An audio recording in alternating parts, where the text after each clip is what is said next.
Hello दोस्तों, मैं सुमन। स्वागत है आप सभी का एक बार फिर से।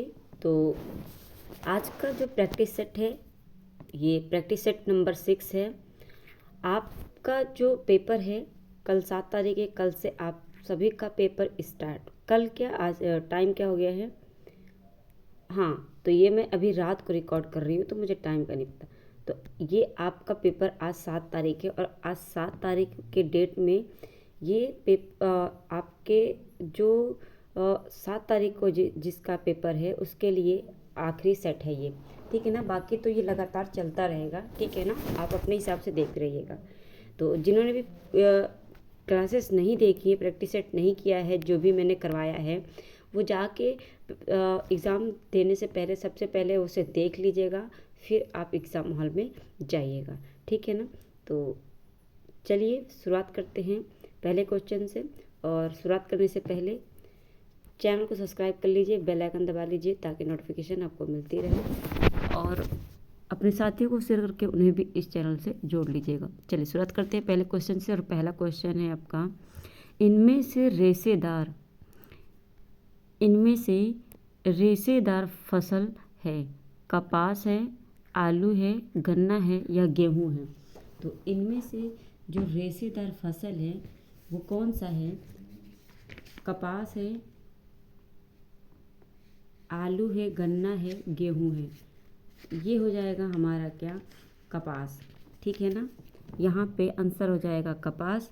और बात करें हम अगले क्वेश्चन की। अगला क्वेश्चन है, हवा एक मिश्रण है जिसमें निम्नलिखित में से कौन सी गैस होती है। तो हवा में कौन कौन सी गैस पाई जाती है? ऑक्सीजन, नाइट्रोजन, अन्य गैस या फिर कार्बन डाइऑक्साइड, नाइट्रोजन, हाइड्रोजन। तो हाइड्रोजन नहीं होता है, मीथेन, ऑक्सीजन, हाइड्रोजन नहीं होता। तो पहला हमारा सही हो जाएगा, 42 का पहला सही हो जाएगा।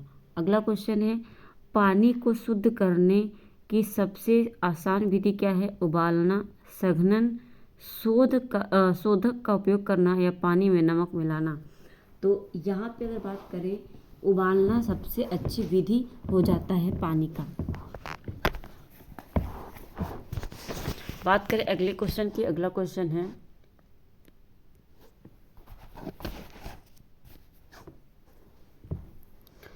पेट्रोलियम के निर्माण के संबंध में निम्नलिखित में से कौन सा कथन असत्य है? तो इसमें पेट्रोलियम का निर्माण समुद्र में रहने वाले जीवों से हुआ है। समुद्र जीवों के मृत शरीर समुद्र के पेंदे में जाकर जम गए और फिर रेत तथा मिट्टी की तहों द्वारा ढक गए। अगला है, लाखों वर्षों में वायु की अनुपस्थिति, निम्न ताप और निम्न दाब ने मृत जीवों को पेट्रोलियम और प्राकृतिक गैस में परिवर्तित कर दिया। या फिर लाखों वर्षों में वायु की अनुपस्थिति, उच्च ताप और उच्च दाब ने मृत जीवों को पेट्रोलियम और प्राकृतिक गैस में परिवर्तित कर दिया। तो 44 का जो आंसर होगा ये हो जाएगा सी। जो सी है ये गलत हो जाएगा, निम्न नहीं बल्कि उच्च दाब होता है। अगला क्वेश्चन है, मनुष्य को जीवित रहने के लिए कौन सी गैस आवश्यक है? O2 यानी ऑक्सीजन आवश्यक है। नेक्स्ट क्वेश्चन है, आयोडीन की कमी से कौन सी बीमारी होती है? तो ये होता है ग्वाइटर यानी घेंघा। अगला क्वेश्चन है, निम्नलिखित में का मिलान कीजिए। एक तरफ पादप रोग दिया है, दूसरी तरफ सूक्ष्म उसका जीव दिया हुआ है। तो नींबू कैंकर, गेहूं रस्ट, भिंडी की पीली पित्त। तो इनमें इसका मिलान करना है 47, क्वेश्चन नंबर 47 का। तो यहाँ पर अगर बात करें, नींबू कैंकर में जीवाणु पाए जाते हैं, गेहूं की रस्ट कवक द्वारा होता है और भिंडी पीली पित्त होती है ये विषाणु द्वारा। तो यहाँ पे भिंडी की पीली जो पित्ती होती है ये विषाणु द्वारा, और नींबू का कैंकर रोग जीवाणु द्वारा होता है। गेहूं का रस्ट जो रोग होता है ये कवक के द्वारा होता है। ऑप्शन 2 हो जाएगा। अगला क्वेश्चन है, हमारे शरीर में ऊर्जा के उस स्रोत हैं। हमारे शरीर में ऊर्जा के स्रोत हैं कार्बोहाइड्रेट और वसा। नेक्स्ट क्वेश्चन है, मृदा संरक्षण का एक उपाय क्या है? पेड़ों को काटना, सीढ़ी नुमा खेत बनाना, अत्यधिक उर्वरक का उपयोग करना। इनमें से कोई नहीं। तो सीढ़ी नुमा खेत बनाना ये मृदा संरक्षण का एक उपाय होता है। ठीक है। नेक्स्ट क्वेश्चन है, केचुआ किससे सांस लेता है? तो केचुआ किससे सांस लेता है? मुंह से, फेफड़ा से या त्वचा से? केचुआ फेफड़ी से नहीं लेता, मुंह से भी नहीं लेता है, तो त्वचा से लेता है या इनमें से किसी से भी नहीं? तो केचुआ त्वचा से सांस लेता है। अगला क्वेश्चन है, एनीमिया इनमें से किसकी कमी से होता है? तो लोहा की कमी से। लोहा यानी जो रक्त में पाया जाता है, ठीक है ना, इसकी कमी से एनीमिया रोग होता है, यानी रक्त अल्पता की कमी से। बच्चों और उनकी बीमारियों में विशेषज्ञता रखने वाला एक चिकित्सक या चिकित्सकीय क्या होता है? तो ये होता है पीडियाट्रिशियन। जो बच्चे के बीमारियों का अध्ययन करते हैं, जो विशेषज्ञ होते हैं, बच्चों के जो डॉक्टर होते हैं, उन्हें पीडियाट्रिशियन कहते हैं। नेक्स्ट क्वेश्चन है, इनमें से किस पौधे को तना काट कर लगाया जाता है? तो ये गुलाब के पौधे का तना काट कर लगाया जाता है। वन महोत्सव दिवस मनाया जाता है 1 जुलाई, 9 अगस्त, 3 दिसंबर या 14 अगस्त को। तो जो वन महोत्सव होता है ये 1 जुलाई से मनाया जाता है। नेक्स्ट क्वेश्चन है, पृथ्वी पर सबसे अधिक मात्रा में उपस्थित रहने वाली ग्रीन हाउस गैस कौन सी है? तो कार्बन डाइऑक्साइड है। अगला है, दृष्टिहीन व्यक्ति द्वारा लिखने तथा पढ़ने के लिए एक विशेष लिपि अपनाई जाती है, उसे क्या कहते हैं? तो यह ब्रेल लिपि होती है। नेक्स्ट क्वेश्चन है, हमारे शरीर को निश्चित आकार देता है। तो हमारे शरीर को निश्चित आकार कौन देता है? कंकाल तंत्र देता है। नेक्स्ट क्वेश्चन है, नर और मादा युग्मन का प्रक्रम कहलाता है। तो निषेचन, परागन, जनन या फिर बीज निर्माण। नर और मादा के जो युग्मन और युग्मक का पराक्रम कहलाता है, तो ये कहलाता है निषेचन। अगला क्वेश्चन है, मानव मस्तिष्क के मुख्यतः कितने भाग होते हैं? तो मानव मस्तिष्क के कितने भाग होते हैं? 3 भाग होते हैं। अगला क्वेश्चन है, वह तंत्रिका कोशिका जिससे हमारी तंत्रिका बनी होती है। तो हमारी जो तंत्रिका बनी होती है जंतु कोशिका से, केंद्रक से, न्यूरॉन से या फिर क्लोरोप्लास्ट से। हमारी जो तंत्रिका बनी होती है ये किससे बनी होती है? न्यूरॉन से बनी होती है। नेक्स्ट क्वेश्चन है, निम्नलिखित में से किनके काटने से रेबीज नामक बीमारी होती है? तो ये कुत्ते और बंदर के काटने से होता है। नेक्स्ट क्वेश्चन है, कथन दिया हुआ है पहला कथन है, सभी जीवों को भोजन से ऊर्जा प्राप्त करने के लिए श्वसन की आवश्यकता होती है। दूसरा कथन है, श्वसन केवल ऑक्सीजन की उपस्थिति में हो सकता है। दूसरा तो बात सही है। पहला फिर से देखते हैं, सभी जीवों को भोजन से ऊर्जा प्राप्त करने के लिए श्वसन की आवश्यकता होती है। तो बात करें यहाँ पर 62 का, तो 62 का जो आंसर हो जाएगा वो तीसरा होगा। पहला कथन सही है लेकिन दूसरा कथन गलत है। नेक्स्ट क्वेश्चन है, इनमें से कौन सी बीमारी प्रोटोजोआ के कारण होता है? तो प्रोटोजोआ के कारण मलेरिया होता है, और प्रोटोजोआ के कारण कौन सी बीमारी होती है? तो मलेरिया होता है, और दस्त प्रोटोजोआ के कारण होता है। नेक्स्ट क्वेश्चन है, निम्नलिखित में से पक्षियों में अनुकूलन के संबंध में कौन सा कथन सत्य है? पक्षियों में हड्डियां भारी होती हैं, इनकी हड्डियां हल्की तथा खोखली होती हैं, इनमें कम हड्डियां होती हैं या इनमें हड्डियां नहीं होती हैं। तो 64 का जो पक्षी होते हैं इनकी हड्डियां हल्की और खोखली होती हैं। नेक्स्ट क्वेश्चन है, पवन का वेग कम होने से वायु का दाब कम हो जाता है, वायु का दाब बढ़ जाता है, या वायु का दाब स्थिर रहता है, या वायु का दाब थोड़ा बढ़ता फिर कम हो जाता है? तो पवन का वेग जब कम होता है तब वायु का जो दाब होता है ये बढ़ जाता है। नेक्स्ट क्वेश्चन है, इनमें से कौन प्राकृतिक आपदा का उदाहरण नहीं है? सुनामी, हरिकेन प्राकृतिक आपदा है। चक्रवात सुनामी और भूकंप ये भी हमारा क्या है, प्राकृतिक आपदा है। टाइफून, चक्रवात प्राकृतिक आपदा है, लेकिन सूर्य ग्रहण और चंद्र ग्रहण ये आपदा नहीं है, लेकिन बल्कि प्राकृतिक घटना तो है लेकिन आपदा नहीं है ये। 67 क्वेश्चन नंबर 67, भूकंप की तीव्रता मापने के लिए किस यंत्र का उपयोग करते हैं? तो ये रिएक्टर स्केल का प्रयोग करते हैं। नेक्स्ट क्वेश्चन है, वसा का पूर्ण रूपेण पाचन जिस अंग में होता है? तो पूरी तरह से जो वसा का पाचन होता है यह किस में होता है? अमाशय में, मुख में, बृहदांत्र में या क्षुद्रांत में? तो पूरी तरीके से जो पाचन हो जाता है वसा का, ये होता है क्षुद्रांत में। नेक्स्ट क्वेश्चन है, परंपरागत कृषि में किस फसल को ज़्यादा पानी की ज़रूरत पड़ती है? तो इसमें धान की जो खेती होती है इसमें सबसे ज़्यादा पानी की ज़रूरत पड़ती है। किस देश के साथ बिहार की अंतर्राष्ट्रीय सीमा लगती है? तो एक ही देश के साथ लगती है, नेपाल के साथ। नेक्स्ट क्वेश्चन है, विश्व दिव्यांग या विकलांग दिवस कब मनाया जाता है?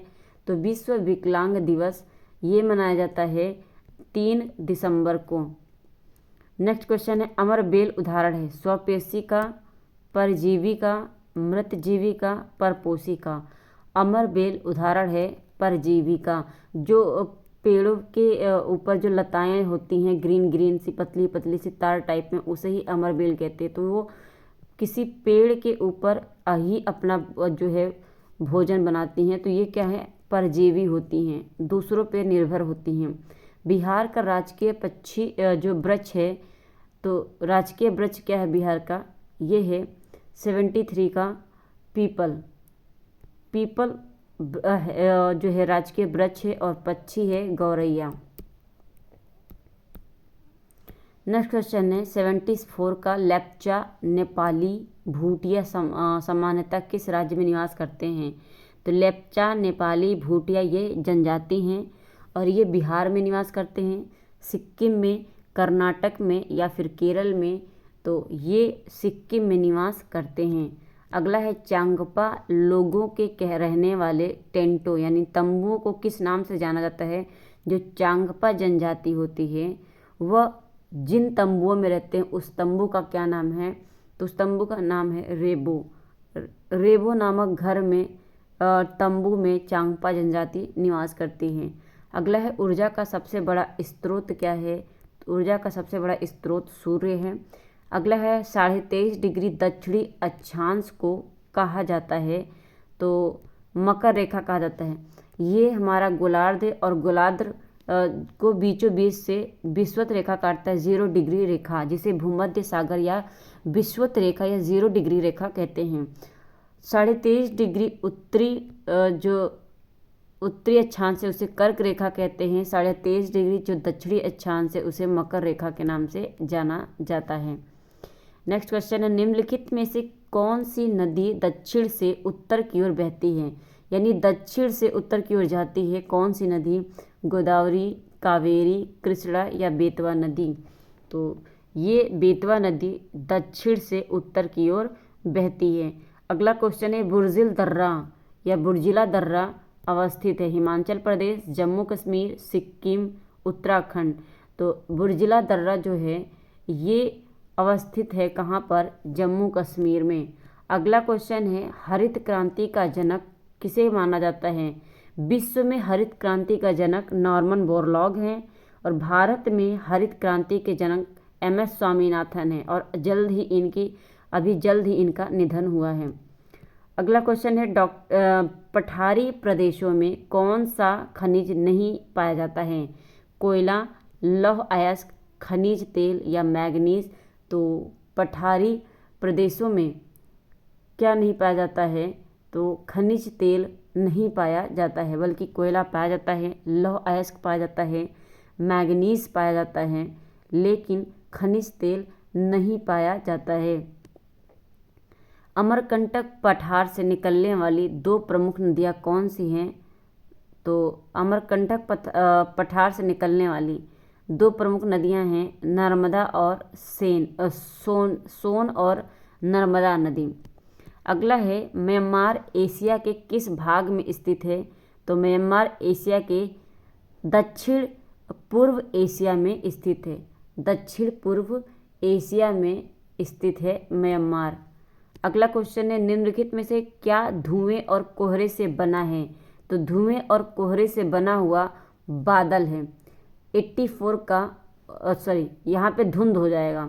धुएं और कोहरे से बना धुंध होता है। अगला क्वेश्चन है विश्व का सर्वाधिक सक्रिय ज्वालामुखी कहाँ स्थित है?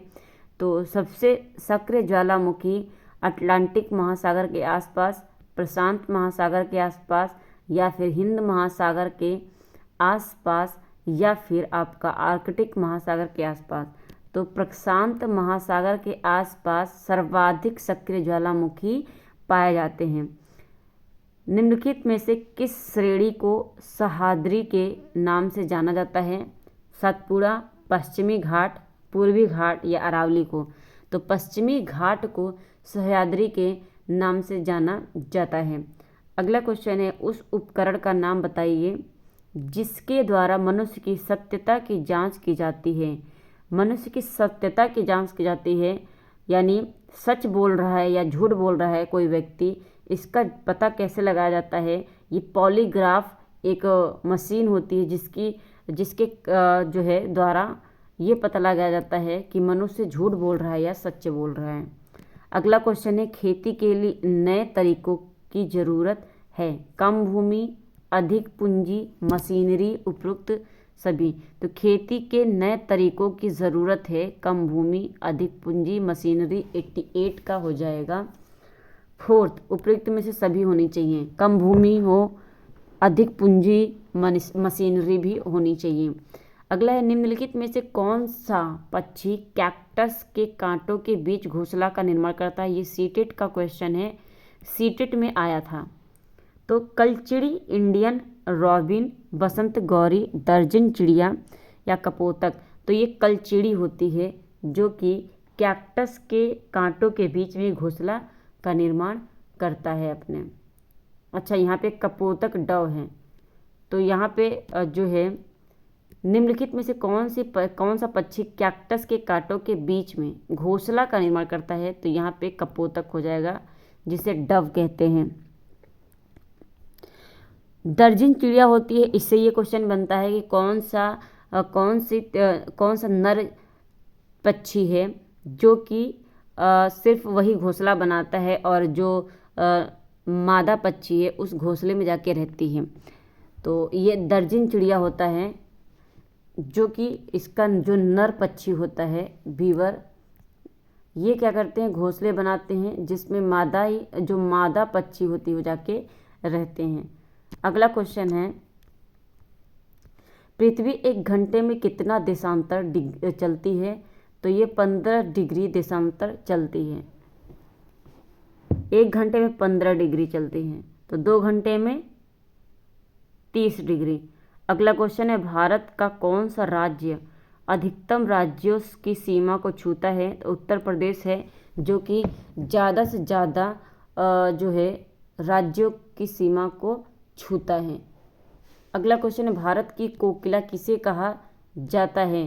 तो भारत की कोकिला सरोजिनी नायडू को कहा गया है। अगला क्वेश्चन है बारिश से पहले आकाश में भारी बिजली की चिंगारी बिजली का कारण बनती है, किसका कारण बनती है? तो ये थंडर का कारण बनती है। अगला क्वेश्चन है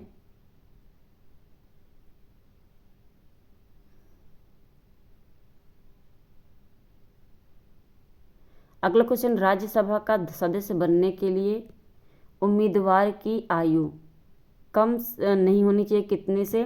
तो ये राज्यसभा के लिए है तो 30 वर्ष की आयु से कम नहीं होना चाहिए राज्यसभा का जो है उम्मीदवार बनने के लिए। अगला क्वेश्चन है भारत में मधुमक्खियों के अंडे देने का समय होता है। तो जो मधुमक्खी होते हैं अक्टूबर से दिसंबर के माह के बीच में क्या करते हैं, ये अंडे देते हैं। 95 का हो जाएगा फोर्थ। अगला क्वेश्चन है, राज्य के नीति निर्देशक तत्वों को किसके संविधान से लिया गया है? तो ये आयरलैंड के संविधान से लिया गया है। अगला क्वेश्चन है, मैकमोहन रेखा जो भारत और चीन के बीच सीमा निर्धारित करती हैं, निम्नलिखित में से किस राज्य की उत्तरी सीमा तक खींची गई हैं? तो मैकमोहन रेखा जो खींची गई है, ये खींची गई है जम्मू और कश्मीर, उत्तर प्रदेश, हिमाचल प्रदेश या अरुणाचल प्रदेश। तो ये खींची गई है आपका अरुणाचल प्रदेश तक। भारत और चीन के बीच सीमा निर्धारित करती है ये मैकमोहन जो रेखा है ये अरुणाचल प्रदेश से और चीन से ये लगा हुआ है। अगला क्वेश्चन है, मौसम रिपोर्ट तैयार करने के लिए सरकार का निम्नलिखित में से कौन सा विभाग जिम्मेदार है? तो मौसम का रिपोर्ट जो तैयार करता है ये मौसम विभाग ही तैयार करता है। अगला है, नदी पहाड़ियाँ किस राज्य में स्थित हैं? नंदी पहाड़ियाँ, जो नंदी पहाड़ियाँ होती हैं ये किस राज्य में स्थित हैं? तो ये स्थित हैं आपका कर्नाटक में। नंदी पहाड़ियाँ कर्नाटक में स्थित हैं। रिएक्टर स्केल ये मापते हैं भूकंप को। अगला क्वेश्चन है, मुझे पहचाने यानी ये सीटेट का क्वेश्चन है और ये कहता है, मुझमें देखने की क्षमता कम परंतु सूंघने, स्पर्श तथा स्वाद वाली क्षमताएं बहुत तीव्र होती हैं। तो यानी देखने की क्षमता कम होती है लेकिन सूंघने की क्षमता, स्वाद की जो क्षमता होती है वो बहुत तीव्र होती है। ये चूहे की बात हो रही है यहाँ पे। अगला क्वेश्चन है, शिक्षा का अधिकार कानून किस वर्ग के बच्चों के लिए है? तो ये 6 से 14 वर्ष के बच्चों के लिए शिक्षा कानून आया था जो कि निःशुल्क शिक्षा की बात होती है। अगला क्वेश्चन है, किसी स्थान की जलवायु प्रभावित होती है कैसे? समुद्र से दूरी, समुद्र तल से ऊंचाई, अक्षांश या उपयुक्त में से सभी। तो ये उपयुक्त में से सभी हो जाएगा। समुद्र से दूरी भी होते हैं, इसका प्रभावित करता है। समुद्र तल से ऊंचाई भी इसको प्रभावित करता है। अक्षांश भी प्रभावित करता है। अगला है, भारत के ग्रैंड ओल्ड मैन कौन हैं? तो दादा भाई नौरोजी हैं। 3 बार ये कांग्रेस के अधिवेशन में अध्यक्ष रह चुके थे। अगला क्वेश्चन है, कौन सा भारतीय शहर कर्क रेखा के दक्षिण में स्थित है? तो कर्क रेखा के दक्षिण में कौन सा भारत का शहर स्थित है? दिल्ली, अजमेर, चेन्नई। तो ये चेन्नई जो है ये कर्क रेखा के नीचे स्थित है। अगला है, सविनय अवज्ञा आंदोलन कब शुरू हुआ? तो ये 1930 में सविनय अवज्ञा आंदोलन शुरू हुआ था, 6 अप्रैल 1930 को। अगला क्वेश्चन है, कौन सी नदी 12मासी नहीं है? गंगा, कावेरी, सिंधु, सतलज। तो 12मासी नदी नहीं है कौन? सिंधु नदी। अगला क्वेश्चन है, सही संबंध को चुनिए। वैज्ञानिक क्षेत्र, वैज्ञानिक लिखा है एक तरफ वैज्ञानिक और एक तरफ लिखा है उसका क्षेत्र। विक्रम साराभाई अणु वैज्ञानिक, APJ अब्दुल कलाम गणितज्ञ, वेंकटरमन रामकृष्णन जीव वैज्ञानिक थे या होमी जहांगीर भाभा अंतरिक्ष वैज्ञानिक थे? तो इनमें से कौन सा सही हो जाएगा? होमी जहांगीर भाभा एक अंतरिक्ष वैज्ञानिक थे, यही सही होगा। अगला क्वेश्चन है, संकेत शब्द MDM बच्चों के पोषण यानी मिड डे मील, बच्चों के पोषण उन्नयन स्थिति के संबंध का प्रतीक निम्न शब्दों का है। तो इसका क्या मतलब है? मिड डे मील है, मिड डे मील। अगला क्वेश्चन है, निम्नलिखित में से वनों के बारे में क्या सही है? वन केवल विभिन्न पादपों से बना एक तंत्र होता है। वन वृद्धि करते हैं और परिवर्तित होते हैं परंतु वे स्वयं अपना पुनर्जनन नहीं कर सकते। सही पूछा है। वन्य क्षेत्रों में वास करने वाले समुदायों को जीवन का आधार प्रदान करते हैं। तो 110 का हो जाएगा यहाँ पे 4th हो जाएगा, सिर्फ बात करें यहाँ पे तो सी सिर्फ सही है। वन्य क्षेत्रों में वास करने वाले समुदायों को जीवन का आधार प्रदान करते हैं। नेक्स्ट क्वेश्चन है कौन सी पर्वत श्रृंखला यूरोप और एशिया को अलग करता है? तो ये यूराल पर्वत होता है जो यूरोप और एशिया को एक दूसरे से अलग करता है। अगला है हाल ही में रानी की वाव को यूनेस्को विश्व धरोहर स्थल के रूप में शामिल किया गया है। यह भारत के किस राज्य में स्थित है? रानी की वाव राजस्थान, गुजरात, दिल्ली, मध्य प्रदेश। तो रानी की जो वाव है ये स्थित है गुजरात में।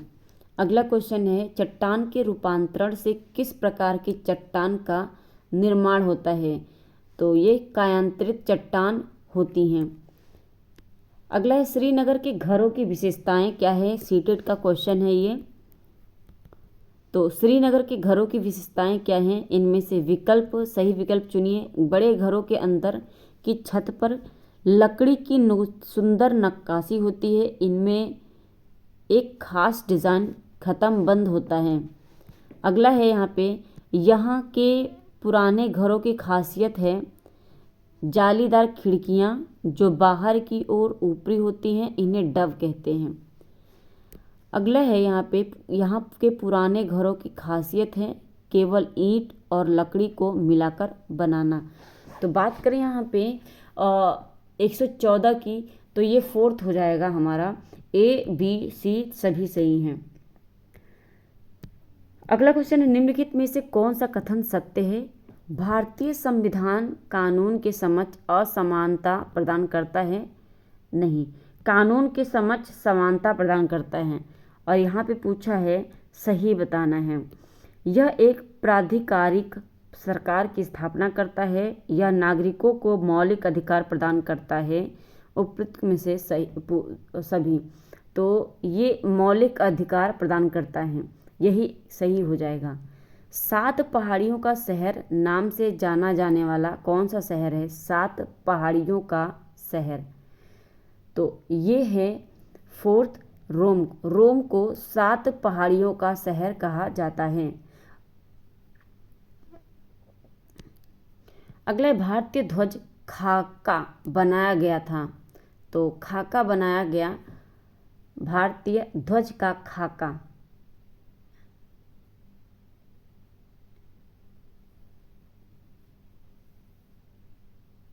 ये बनाया गया था पिंगली वेंकैया के द्वारा।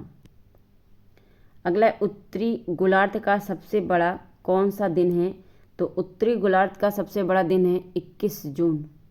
21 जून उत्तरी गोलार्ध का सबसे बड़ा दिन है और सबसे छोटा दिन है 22 दिसंबर। अगला क्वेश्चन है नीचे भौम जल स्तर के अवक्षय के कुछ कारण दिए गए कूट की सहायता से सही उत्तर का चयन करें। पहला है जनसंख्या में वृद्धि, औद्योगिक गतिविधियों में वृद्धि, कृषि गतिविधियों में वृद्धि, जल के अवस्रवण के लिए प्रभावित क्षेत्र में वृद्धि। तो यहाँ पे हो जाएगा जनसंख्या में वृद्धि। अगला है सीएनजी के मिश्रण में कौन सी गैस होती है? सीएनजी। सीएनजी के मिश्रण में कौन सी गैस होती है? तो ये होता है मीथेन गैस होता है। तो ये थे हमारे आज के जीएस की क्लास। आई होप आज की क्लास आपको अच्छी लगी होगी। कमेंट करके ज़रूर बताइएगा। अभी तक चैनल को सब्सक्राइब नहीं किया तो चैनल को सब्सक्राइब कर लीजिए, बेल आइकन दबा लीजिए ताकि नोटिफिकेशन आपको मिलती रहे और ज़्यादा से ज़्यादा लोगों को शेयर करके उन्हें भी चैनल से जोड़ लीजिएगा। आज के लिए बस इतना ही। धन्यवाद।